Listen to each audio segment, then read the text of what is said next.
자, 이번 시간은 이제 정치 권력 분야에 대한 부분을 여러분들과 함께 좀 공부해 보도록 하죠. 자, 여기에서는 이제 전자 정보에 대한 부분도 이제 등장을 하기 시작하고요. 또 이거버넌스라고도 하죠.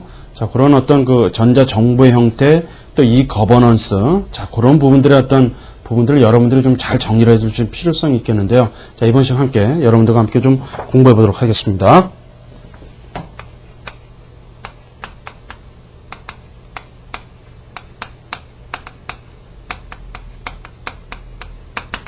자, 이번 시간은 이제 정치 권력 분야에 대한 부분을 여러분들과 함께 좀 공부해 볼 텐데요. 먼저 이제 등장하는 부분은 뭐냐면 이제 전자정보라는 부분입니다. 전자정보. 자, 좀 생소할 수도 있겠습니다만은, 자, 전자정보가 사실 이제 도입이 된 것은요, 자, 미국에서 이제 도입이 된 거였었죠. 자, 미국에서 성과평가위원회라고 하는 것이 있었죠.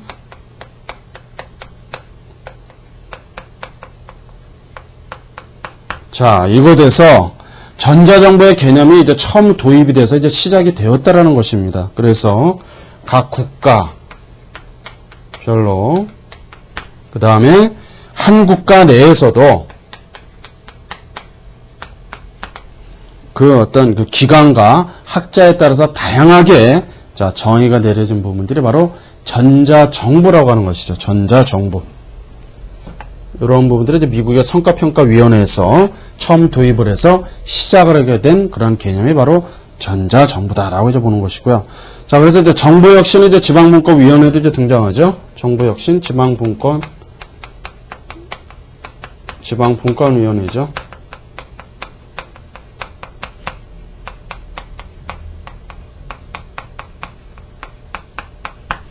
자, 이곳에서도, 자, 정보통신을 기반으로 하게 되는 겁니다. 그래서 행정, 입법, 사법, 자, 이런 어떤 정부의 업무를 이제 전자적으로 처리하는 것이죠. 정부의 업무도 전자적으로 처리한다.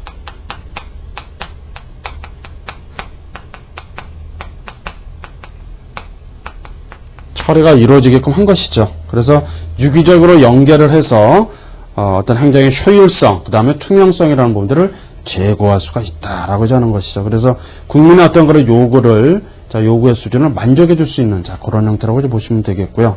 자, 그러면 이러한 전자정보가 등장한 배경이 있습니다. 전자정보의 등장 배경.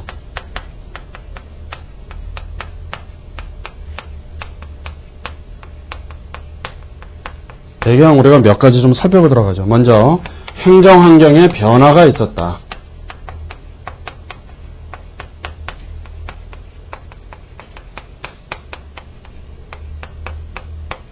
자, 행정환경이 변화가 왔다라는 것은 이제 이런 의미입니다.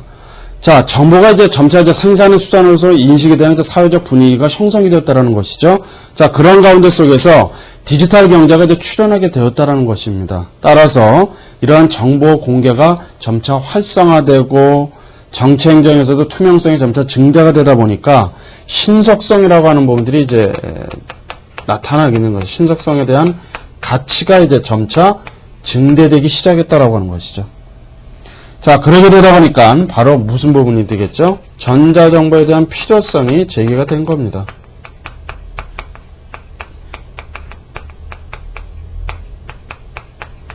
시작했다라고 이제 보는 것이죠. 자, 그 다음 이제 두 번째는 기존 관료 조직의 개편을 요구합니다.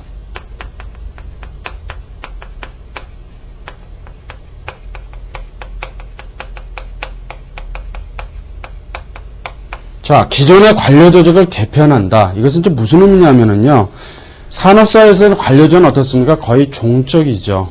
자, 그런 형태로서 상명하복의 어떤 이러한 형태라고 했다면, 자, 그러한 부분들이 비능률, 업무의 능률을 점차 철회를 하게 되고 생산성을 점차 저하시키는 그런 요인이었다라고 하는 것이죠. 그래서 정보사회 관료제에서는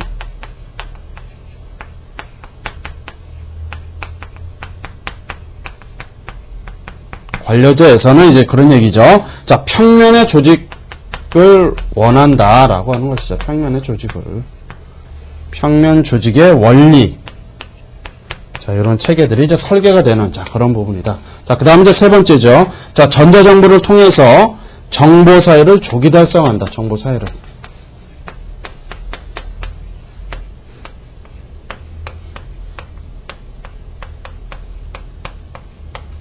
자, 이 의미는요, 이런 의미죠. 자, 정보 처리와 관련한 인력의 수요가 점차 늘어나게 되고, 노동시장의 구조도 변화하게 되면서, 일자리 방식들이 점차 달라지고 있다. 자, 그러면서 사회 구조도 변화를 가져오게 될 것이다. 자, 그런 부분들이죠. 자, 다음으로는 이제 정보민주주의 실현이 가능하다.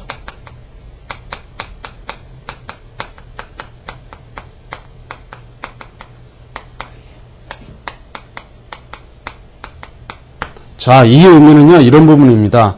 자, 국민하고 이제 밀접하는 국가의 안전보장, 법률과 보호되는 법인이라든가, 또는 단체의 비밀, 또는 권익, 개인의 사생활을 침해하는 것이 아닌 경우에는 단서조항은 분명히 있다는 얘기예요. 그런 경우에는 어떻게 한다는 얘기입니까?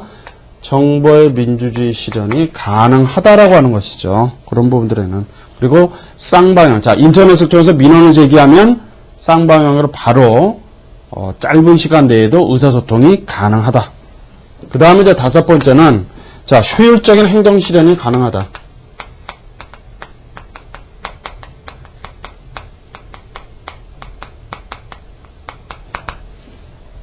자, 전자정보를 이제 구축하고 그것을 실현함으로 인해서 국가의 경쟁력도 점차 갖춰지게 되는, 자, 그런 형태가 되니까 바로 그런 부분들이 효율성 있는 행정을 실현할 수 있다. 그렇게 좀 보시면 되는 것이죠.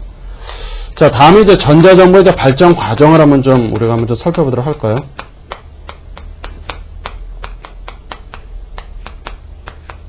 자, 전자정보가 어떻게 발전해 왔는가. 자, 이런 부분들 여러분들 잘 정리하셔야 됩니다.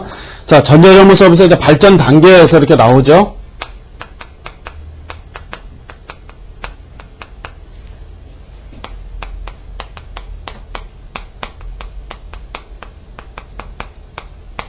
자, 여러분들 이제 표를 좀 참조를 해주시고요. 자, 먼저 이제 정보 단계에서부터 시작한다는 얘기입니다. 정보 단계. 시작한다라고 하는 것이죠. 자, 시민들에게 일방적으로 어떤 정보를 제공해서 그런 공식 문서를 그냥 웹사이트를 통해서 그냥 제공하는 그런 형태죠. 다음은 이제 상호작용 단계죠. 자, 이 상호작용 단계에 있어서는 자, 온라인상으로 일단 접근 가능한 단체라든지 기본적으로 검색도 하고 다운로드도 할 수 있는 자, 이런 형태로 해서 이메일도 이제 등록을 해서 뭐 문의사항은 이메일로 이제 질의할 수 있는 자, 그런 형태가 되겠고요. 다음에 바로 이제 업무 처리 단계가 있어야 되겠죠. 자, 업무 처리 단계에 있어서는 자, 온라인상으로 모든 민원 업무의 처리가 가능하게 된다라는 것이죠. 자, 예를 들자면 납세서를 작성한다든지 납세를 한다라든지 또 자동차 면허를 갱신하거나 발급을 한다라든지 자, 그런 형태들이 될 것입니다. 그 다음에 이런 모델이 있는 경우에는 이제 변화와 혁신의 단계죠.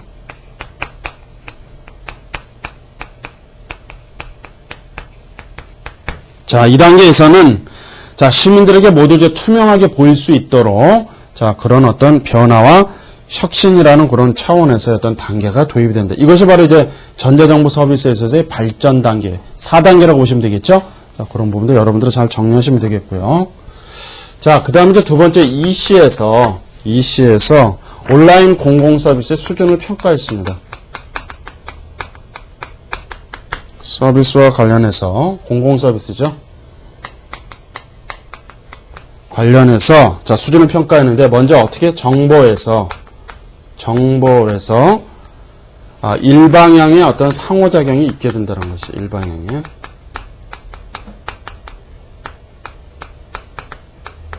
자, 일방향, 한 방향이죠. 그러다가 이제 쌍방향으로 이루어진다는 겁니다. 쌍방향으로. 그리고 이런 것들이 이제 상호 거래가 이제 이루어지는 것이죠. 상호 거래가. 그리고 나서 이것이 이제 대상화되어 가는. 자, 이런 부분들이 이제 EC에서 이제 얘기하고자 하는 것이고, 다음은 이제 UN이죠. 자, UN에서 얘기하고자 하는 전자정보의 발전 모형이 있습니다. 전자정보.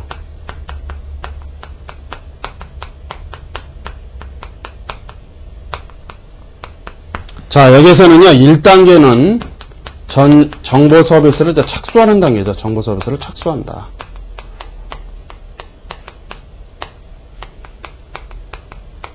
단계에서 이제 시작이 되는 것이죠. 그 다음에 이제 2단계에서는 좀 발전된 정보 서비스입니다. 발전된.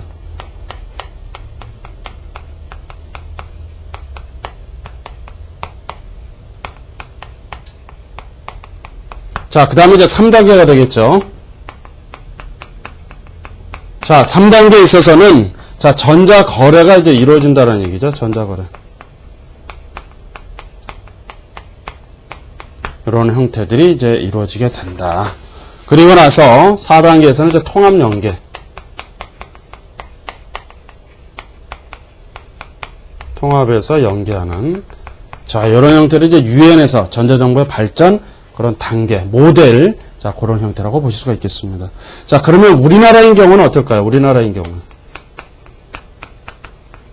자, 우리나라인 경우에 전자정보의 어떤 발전 모형에 있어서는 먼저 1단계는 착수를 합니다.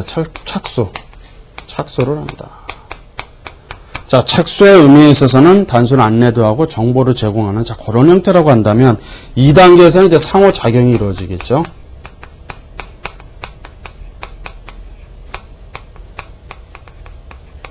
자, 상호작용 속에서는, 자, 온라인으로 일단 민원을 제기하게 되면 행정정보를 좀 공개할 수가 있고, 상호제 기간 내에 유관되어 있는 DB를 이제 제공하는, 자, 그런 형태로 보실 수가 있겠어요. 그 다음에 이제 3단계에서는 이제 전자 처리가 이루어지죠.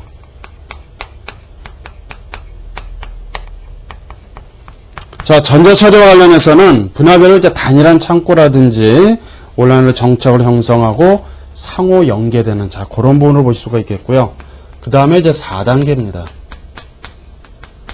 자, 4단계인 경우는 이제 통합 처리가 이루어져야 되는 것이죠. 통합 처리. 자, 이 통합 처리 과정에 있어서는 온라인으로 어떤 정책을 이제 결정하는 단계입니다. 그리고 범정부적으로는 통합의 전산자원 관리를 통해서 범정부 차원에서 DB, 데이터베이스를 운영하는, 자, 그런 시스템을 연계하고 통합하는 그런 부분이죠. 그 다음에 이제 5단계에서는 바로, 자, 민관의 협업이 이루어진다. 민관의 협업. 자, 민간, 그 다음에 관이 서로 협업하는 그런 형태로 이루어진다라고 하는 것이죠. 자, 그래서 범정부 통합창구가 진화되고 또 고개가 되면서 온라인의 이제 거버넌스, 정책이라는 부분이 집행이 돼서, 결정이 돼서 집행이 되는, 자, 그런 형태라고 여러분들이 좀 보시면 되겠습니다. 자, 그러면 이런 전자정보에 있어서도 추진 원칙이 좀 있겠습니다. 전자정보에 있어서의 추진 원칙은 뭔가? 자, 추진 원칙도 우리가 좀 한번 우리가 살펴봐야 되겠죠? 먼저, 자, 국민의 편익을 중심으로 해야 된다. 자, 국민 편익의 중심이라고 하는 것은 민원인이 부담하는 어떤 시간이나 노력이라는 부분은 어떻게 되겠습니까? 최소화시키도록 노력해야 된다라고 하는 것이죠. 자, 그 다음에 이제 두 번째로는 업무 혁신의 원칙입니다.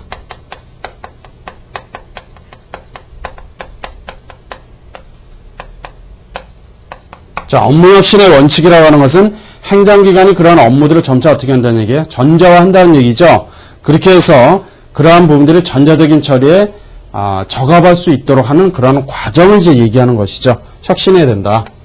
세 번째는 이제 전자적인 처리. 전자적인 처리의 원칙. 자, 계속 이제 강조를 합니다만은 모든 것은 어떻게 된다? 전자화되어야 된다라고 하는 것이죠. 행정기관의 업무들이. 자, 그 다음 이제 네 번째는 바로 이제 보유 정보에 대한 공개 원칙.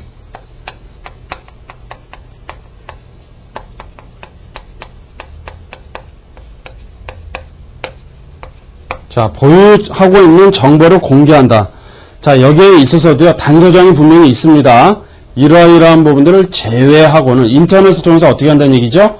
공개가 되어야 된다라고 하는 것이죠. 국가의 안전보장이라든지 법률로 보호되는 법인, 단체 비밀이라든지 권익, 개인의 사상을 침해하는 것을 제외하고는 외의 것은 다 공개되어야 된다라고 합니다. 자, 그 다음 이제 다섯 번째는 확인 책임에 대한 행정기관 귀속.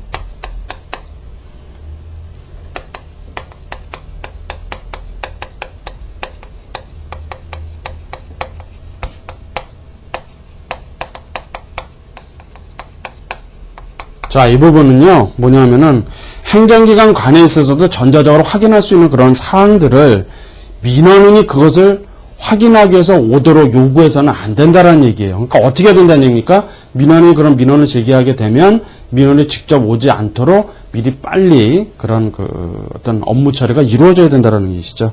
그 다음에 이제 정보 공동에 대한 이용.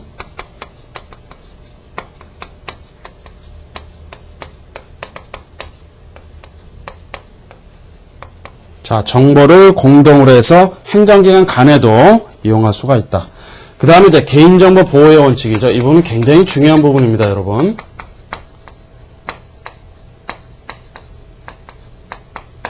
계속 강조를 합니다만은 이 정보, 개인의 어떤 그런 사생활이라고 하는 부분들이 외부에 함부로 유출되거나 노출돼서는 결코 안 된다라고 하는 것이죠. 그래서 당사자의 의사에 반해서는 결코 사용될 수 없는 그러한 법률의 근거는 바로 개인정보보호법이라는 것이 여러분들이 나중에 배우게 될 것입니다. 바로 그 부분이죠. 그 다음에 기술개발에 대한 외주의 원칙이죠. 외주의 원칙. 자, 이 부분은 뭐냐면은요, 전자정보를 구현하는 데서 필요한 기술이 존재하지 않을 수도 있겠죠. 그래서 행정기관이 직접 그러한 기술을 개발하려면은 많은 비용과 인력과 그런 부분이 필요하지만 그러한 것을 제외하고는 어떻게 한다는 얘기죠? 외부의 전문기관에 의뢰를 해서 그런 것을 할 수 있다라고 이제 하는 것이죠. 자, 다음에 이제 전자정보의 추진 전략입니다. 전자정보에 있어서 추진 전략.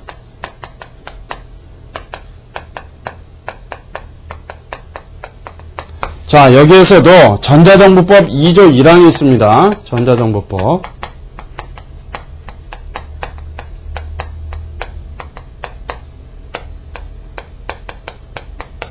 자, 전자정보법 2조 1항에 의하면 그런 얘기죠. 자, 정보기술을 활용해서 행정기관의 사무를 전자화함으로 인해서 행정기관 상호 간 또 국민에 대한 행정의 업무를 수행하는 사무를 어디에서요? 전자정보법 제2조 1항에서 근거를 하면서 얘기를 하고 있는 거죠. 명시를 해놨다는 거죠.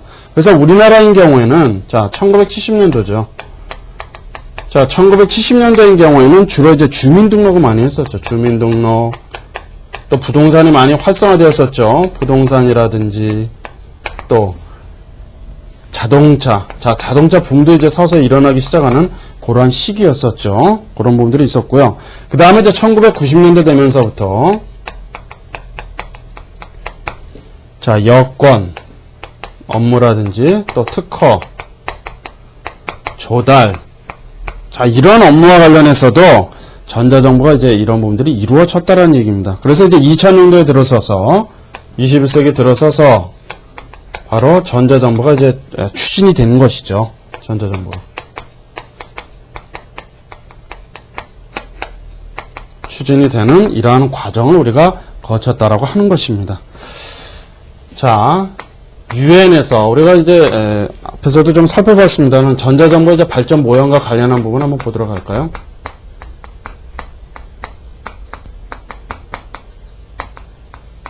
우리가 이제 앞에서도 조금 전 살펴보았었죠. 자, 1단계는 먼저 이제 착수를 합니다. 착수.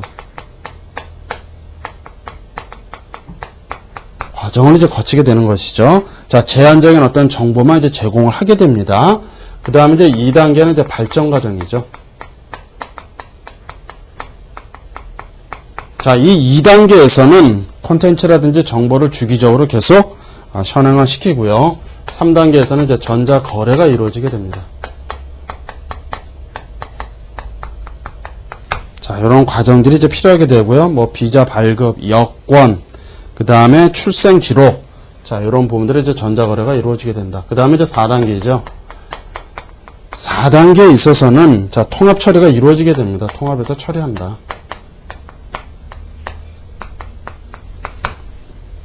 그래서 기관 간에도 경계가 없는 온라인 서비스가 제공이 되면서 이런 부분들이 이루어지게 된다. 자, 그 다음에 이제 전자정보가 이제 추진되는 경과를 한번 보자면요. 전자정보의 추진 경과.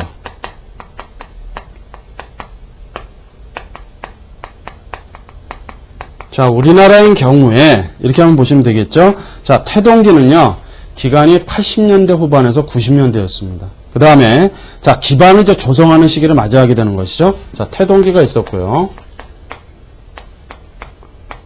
태동기는 80년대 후반에서 90년대입니다. 그 다음에 이제 기반이 조성이 되기 시작합니다. 기반 조성기.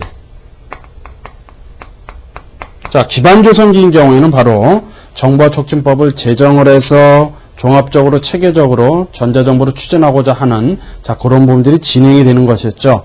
90년대 중반서부터 해서 2000년도까지였죠. 그 다음에 이제 착수기입니다. 착수기. 자, 착수한 시기는 2001년에서 2년도였었죠. 그래서 범정부 차원에서 전략적으로 이제 추진하기 시작합니다. 그 다음에 이제 성장기를 맞이하게 되는 것이죠. 자, 성장기인 경우에는요, 전자정보 추진이 이미 확대하기 시작합니다. 그러면서 그런 수준의 발전에 크게 기여하는 시기로 2003년도에서 2007년도였었죠. 그리고 나서 지금 현재는 어떻습니까? 성숙기 과정이죠. 그래서 2008년도부터 해서 현재까지는 이제 성숙에 가는 그런 단계가 바로 전자정보의 추진 경과와 관련한 부분이니까 여러분 이제 처음 시작 태동을 하면서부터 각 과정을 거쳐서 지금 현재는 성숙기의 과정이다라고 이제 그렇게 여러분들이 이해하시면 되겠습니다. 자, 다음 이제 여기 보시게 되면 도표로 하나 등장하죠. 스마트 전자정보의 구현 시기.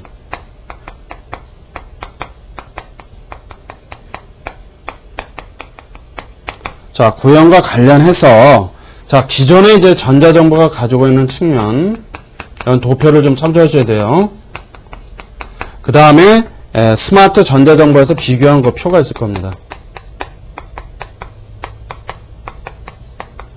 요거는 여러분들이 좀 참조를 좀 해주시면 되겠습니다. 그래서 기존의 이제 전자정보와 또 스마트 전자정보를 이제 비교한 그런 부분들이죠. 자, 국민이 대상은요, 국민과 이제 공무원으로 이제 나눠본 부분이죠. 국민이, 그 다음에 관이, 공무원이 하는 경우를 한번 좀 보자면, 자, 접근 방법에 있어서는 기존 전자정보는요, PC로만 가능했어요. 하지만 이 스마트화된 전자정보에 있어서는 다양하죠. 스마트폰, 태블릿 PC, 또 스마트 TV 형태 이런 부분도 가능하다. 서비스 방식에 있어서는 기존 전자정보는 공급자 중심이었어요. 굉장히 획일적이었다는 얘기죠. 하지만 스마트 전자정보에서는 개인별로 맞춤형의 어떤 그런 통합 서비스들을 제공할 수가 있다.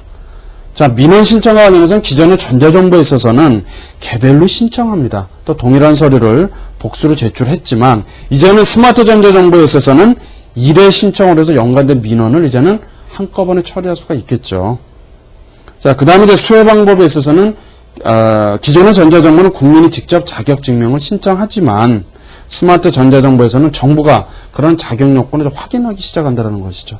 자, 그 다음에 이제 공무원인 경우에도요, 확연하게 이제 틀려지기 시작합니다.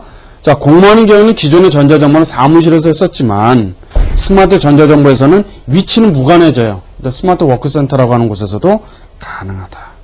그 다음에 일하는 방식에 있어서는 기존의 전자정보는 공무원인 경우에는 사후복구 위주였지만 스마트 전자정보에서는 사전에 예방도 하고 예측도 가능한 그런 부분이라고 보실 수가 있겠죠.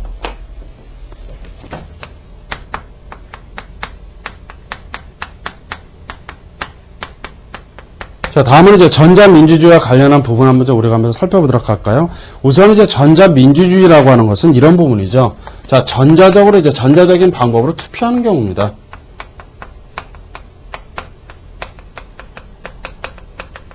자, 인터넷이나 아니면 그런 온라인상에서 투표하는 그런 부분들이죠. 그래서 그런 선거 과정에 이제 참여를 해서 어떤 참여 민주주의의 어떤 그런 부분들을 가능하게 하는 정보화 시대의 민주주의를 우리는 전자민주주의라고 한다라고 하는 것이죠. 그래서 이제 아터톤이라고 하는 학자인 경우에는 이러한 인터넷 기술을 활용을 통해서 그런 부분들이 가능하다라고 이제 그렇게 얘기를 했었고요. 자, 그래서 세부적으로 이제 전자민주주의의 특징을 한번 좀 보도록 하죠. 자, 특징과 관련해서 몇 가지 좀 살펴보자면요. 우선 인터넷을 통해서 정책을 결정이 굉장히 빠르다라는 얘기입니다. 인터넷을 통해서 정책 결정이 빠르다.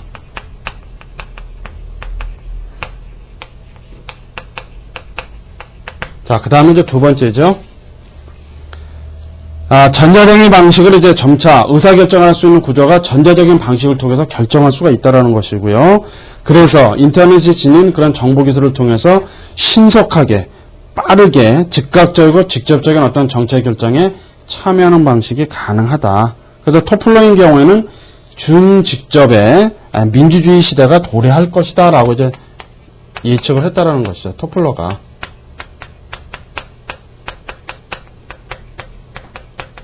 직접의 민주주의 시대가 도래한다.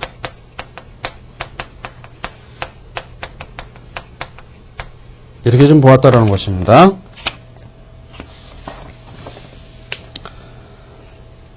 그 다음에 이제 시도한 어떤 민주주의는 투표 이상의 것을 전제로 하고 공개적인 접근, 의사표현에 대한 자유, 공개 문제에서 토론의 자유라든지 이런 부분들도 가능하다라고 하는 것이죠. 그러면 이러한 전자민주주의가 발상에 대한 등장 배경이 있습니다. 이론적 배경이 있죠. 배경 좀 몇 가지 좀 살펴보도록 하죠. 먼저 첫 번째 보자면은 정보화 사회론입니다. 정보화 사회론. 자, 정보화 사회론에 있어서는 토플러가 이제 주장했었던 그런 부분인데, 토플러는 생명 창출에서 전자민주주의와 관련해서 몇 가지 좀 언급한 부분이 있습니다. 자, 진취적인 소수가 결의한다. 이 부분을 언급을 한 것이죠. 진취적인 소수들이 의사결정한다. 두 번째입니다. 직간접의 혼합형의 민주주의다.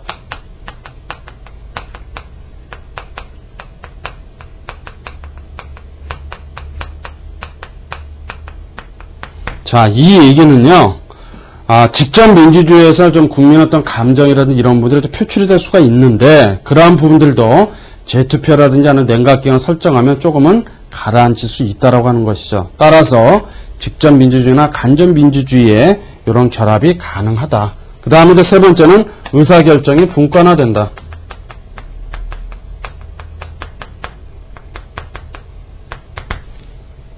그래서 중앙집권적인 관료 조직에서 이제 행사되는 그러한 부분들이 점차 하부기관으로 이양이 된다라고 하는 것이죠.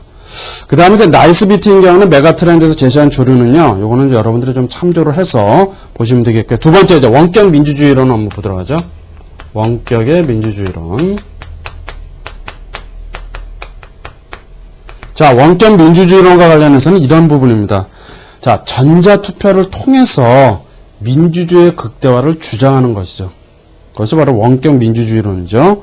그래서 사회 구성원의 각자가 자발성, 창의성, 공개적인 의사교통, 자, 이런 부분들이 바로 참여 민주주의와 관련한 부분입니다. 그런 부분들이 바로 이런 원격으로 해서 가능하다라는 부분들을 주장하는 그런 부분들입니다.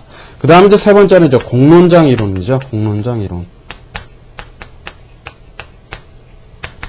자, 공론장 이론이라는 것은 여기서 이제 하버마스라고 하는 학자가 이제 등장하죠. 하버마스. 자, 하버마스는요, 공론장 여론이라는 것은 뭐냐면 어떤 것이 형성이 될 수 있는 사회적인 삶의 요소에 있어서는 무엇이 필요하다? 공론장이라는 것이 필요하다라고 했습니다. 공론장이다. 그래서 일반적으로 접근이 가능해야 된다. 두 번째, 어떠한 특권도 배제해야 된다. 세 번째, 일반적인 규범과 어떤 합리적인 정당화가 발전되어야 된다라고 하버마스는 바로 이러한 공론장 이론을 강조했다라고 하는 것이죠. 그 다음에 이제 네 번째, 이제 자율적 기술론입니다. 자율적 기술론.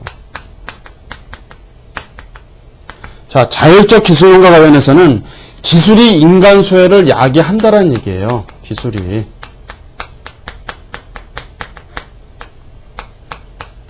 인간을 점점 소외시킨다라고 이제 하는 것이죠. 그래서 기술이 인간의 목적의 수동적으로 봉사하는 도구가 아니라 그 자체의 논리에 따라서 발전할 수가 있다라고 이제 하는 것이죠. 자, 그러면 이런 전자민주주의의 내용을 한번 좀 우리가 살펴보도록 할까요? 내용에 있어서는요, 먼저, 자, 정보를 제공하는 수단이다.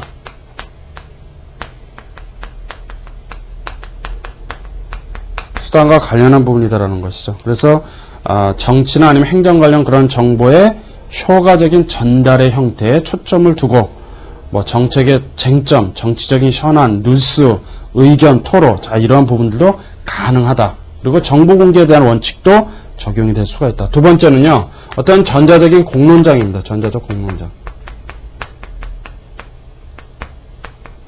과 관련이 되어 있다.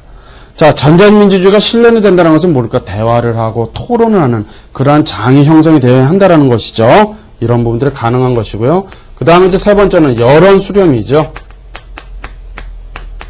여론을 수렴하는 데 있어서의 전자민주주의.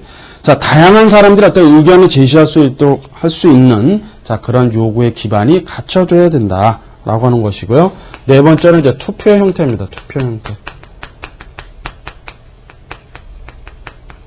자, 투표 형태라고 하는 것은 온라인 투표를 통해서 어떠한 정책 결정을 하는 그런 과정들 속에서 대표성, 또 그 다음에 그런 부분들을 높이려고 하는 그런 의도에서 기획이 된 것이죠. 그래서 온라인 투표와 관련한 부분입니다. 이 부분은.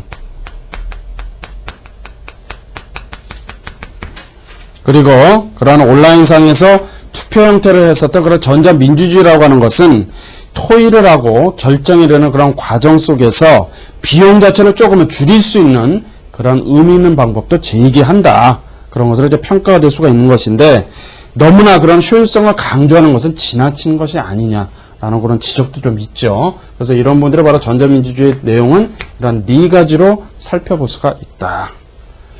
그 다음에 이제 세 번째로는요, 전자적인 공공영역.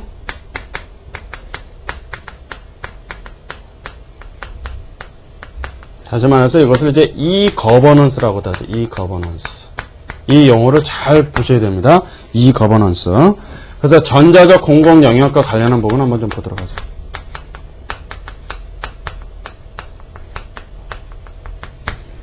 자, 여기서는 여러분들의 키워드를요, E-거버넌스와 관련한 부분을 잘 보셔야 됩니다. 그래서 인터넷이 이제는 전자적인 공공영역으로 등장을 합니다. 인터넷이 이제 전면에 등장하는 것이죠. 자, 그래서 이제 마셜 맥루한이라는 사람은 미디어는 메시지라는 그런 주장을 했었던 것이에요. 그래서 맥루한이 이제 미디어라고 하는 것은 메시지라는 것을 통해서 그 수반하는 본질이 있고 커뮤니케이션 미디어의 본질 사이에는 상호작용하는 것이 존재한다. 그래서 가장 중요한 매체가 뭡니까? 바로 인터넷이죠. 그래서 마셜 맥루한은 바로 어떤 지구촌, 어떤 이런 지구촌, 어떤 세계와 관련한 부분들을 언급했었던 그런 거다. 세계는 뭐다? 하나의 지구촌으로 발전할 수 있다라고 이제 하는 것이죠. 자, 그 다음 이제 두 번째로는요, 전통적인 공공영역.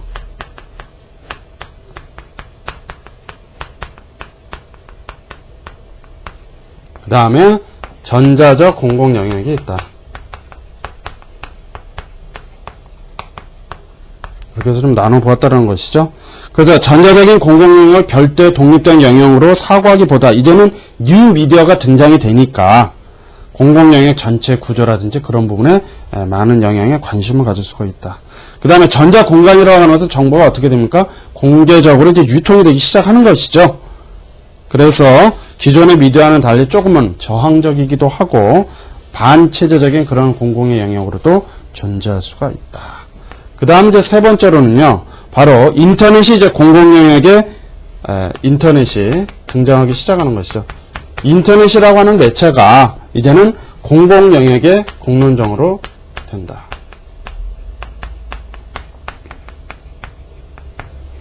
자, 가능한 이유는요. 자, 정보 제공의 습득의 매체로 무엇을 활용하는 겁니까? 인터넷을 활용하게 된다. 그 다음에 참여가 이제 용이하다라고 하는 것이죠. 자, 스스로 내가 참여할 수도 있고 탈퇴할 수 있는 것이 개인적인 선택에 의해서 가능하다라고 하는 것이고요.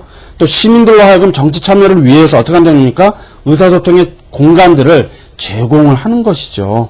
또 개인이나 다양한 집단들이 인터넷 기술이나 이런 매체들을 통해서 가상의 공동체들을 쉽게 형성할 수가 있는, 자, 이런 분들의 바로 인터넷이 바로 그러한 공공영역의 공론의 장으로 가능한 이유다. 자, 그 다음에 이제 여기 이제 여러분들 보시면 노벳이라고 하는 학자가 자, 인터넷에서 이제 공론을 할 수가 있는 토론을 위한 보장 요소를 여러분들 언급해 있죠. 자, 이런 부분을 여러분들이 이제 교환을 좀 참조를 해서 정리를 좀 해주시면 됩니다. 그래서 어떤 접근성에 대한 부분, 무검열, 자율성, 책임성, 투명성, 평등성, 다원성, 그 다음에 충분한 정보, 공공성, 촉진성. 그래서 이 노벳이라고 하는 사람이 인터넷이라고 하는 것이 어떤 이런 인터넷 공간 속에서 토론을 위한 요소들 몇 가지가 있는지 그런 부분들 잘 정리를 해주시면 되겠고요. 그 다음에 전자적인 공공영역에 있어서의 강점 또 약점에 대해서도 제가 언급을 해놓았을 겁니다. 자, 그런 부분도 여러분들이 잘 좀 정리를 좀 해주시면 되겠고요. 자, 여기서 이제 중요한 부분은 이제 이 거버넌스가 되겠죠.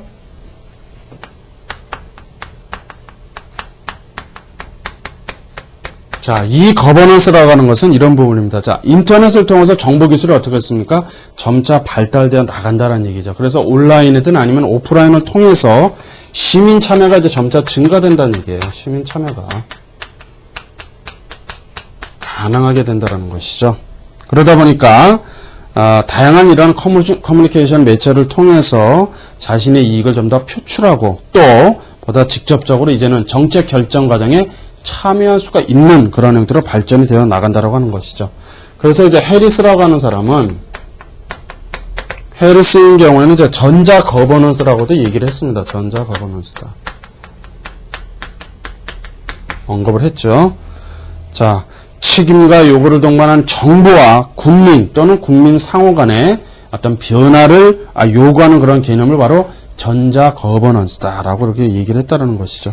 그 다음에 이제 유엔 개발 계획인 이제 UNDP에서도 어떻게 얘기를 했느냐 하면 전자정부와 전자민주주의를 이제 통합한 그런 개념으로 해서 이 거버넌스라고 얘기를 했었고요. 전자정부를 통해서 정책 과정에 일단 참여하고 또 시민하고 정부는 양방향의 의사소통이 가능하다. 그래서 합리적인 의사결정 구조도 가능하다라고 하는 그런 의미로 볼 수가 있겠습니다. 그 다음에 관점과 관련해서는요, 다양한 이제 국정관리 체제를 설명하는 그런 형태도 있겠고요. 네트워크식으로 해서 신의 어떤 국정관리 체제를 이해하는 자, 그런 차원을 볼 수가 있는데, 그래서 이제 그런 경우에는 이 거버넌스를 자, 같은 의미입니다만은 디지털 거버넌스다. 디지털. 또 같은 의미 또 나오죠. 사이버 거버넌스다. 사이버. 얘도 같은 의미입니다. 그러니까 이 거버넌스라고 하는 것을 디지털의 거버넌스, 또 하나 사이버 거버넌스. 자, 이런 형태로도 얘기할 수가 있다. 자, 다음에 이제 전자정부 5단계 이제 성숙 모형 나오죠. 자, 이 부분을 여러분들 한번 잘 보시기 바랍니다. 자, 1단계인 경우에는 정부는 제한되면서 기본적인 정보만 제공합니다. 기본적인 정보 제공. 그 다음에 2단계죠. 자, 2단계에서는요, 많은 공공정책과 거버넌스 내용을 제공합니다.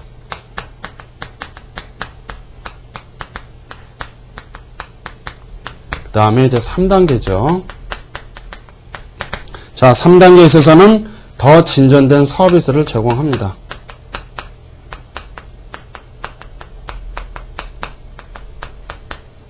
그 다음에 이제 4단계로 접어들어가죠. 자, 4단계인 경우에는요, 시민과 정부가 이제는 상호작용합니다. 시민하고 정부가 이제는 상호작용한다. 그 다음에 이제 5단계로 접어들어갑니다. 자, 5단계인 경우에는 가장 진보한 형태죠. 가장 진보. 자, 그래서 1단계에서부터 5단계까지 해서 전자정부의 5단계로 성숙하는 그런 모델을 보여주게 된다. 자, 그 다음에 이제 마지막으로 보면 여러분들 이제 전자행정과 관련한 부분, 그 다음에 전자정부, 그리고 이 거버넌스와 관련한 이 비교표 있죠. 여러분들 이거 좀 잘 정리 좀 해주셨으면 좋겠습니다. 전자정부와 전자행정, 전자정부, 이 거버넌스와 관련한 부분 표를 좀 잘 정리를 해주시면 되겠죠. 그래서 짤막하게 말씀드리면 전자행정인 경우에는 조직 내부의 관계라고 한다면 전자정부는요, 조직 간의 관계죠. 그래서 이 거버넌스인 경우는 좀 더 다양한 형태가 나타나는 얘기예요. 시민, 정부, 정부조직, 공무원, 선출적 공무원 간의 어떤 그런 상호작용으로 본다라고 하는 것이죠. 그래서 전자행정인 경우에는 정책 개발, 조직 활동, 또 지식에 대한 관리를 한다면 전자정부에서는요, 정부니까 집행이 이루어져야 되겠죠. 정책 조정도 하고 집행도 하고 서비스를 전달한다. 근데 이 거버넌스인 경우에는 민주적인 과정을 통해서 열린 정부를 통해 투명한 의사결정이 가능하다라고 하는 것이죠. 자, 그렇게 해서 여러분들 정리하시면 되겠습니다. 자, 이상으로 이번 시간 강의 마치겠습니다. 수고하셨습니다.